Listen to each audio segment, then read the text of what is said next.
अरे का करत है चाचा, एकदम तो है यार भारी गेहूं जाओ हो गए यार। का करत है यार गेहूं खेत में?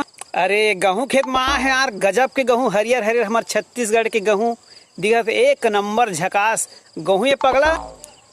अरे इसी को बोलता है यार गेहूं यार, ये तो बहुत गजब का दिख रहा है। अरे हाँ भाई यही बोलते यार। आ देख पहले कैसे हरियर हरियर सब कुछ दिखत एकदम, कैसे भुजाओ का खाबे। अरे ये तो पूरा कांटे जैसा खोपचा खोपचा दिख रहा है यार, मुंह में तो ये तो गड़ जाएगा है। अरे वैसा नहीं यार, खोपचा खोपचा नहीं हो भाई, तो मुंह कुछ नहीं हो, पहले भूंज के खावे साला, इतना स्वाद है इतना स्वाद है, तो पूरा दिन तो खावन पूरा आ जाए यार। अरे हाँ यार जरूर खाऊं भाई, भूंज भूंझाक मोर घर में भेजवा दे एक आध दो गाड़ी, ठीक है संगी हो। अगर वीडियो अच्छा लगी सो है तो मोर चैनल ला सब्सक्राइब जरूर कर, खबर की अभी MP3 अवैया है।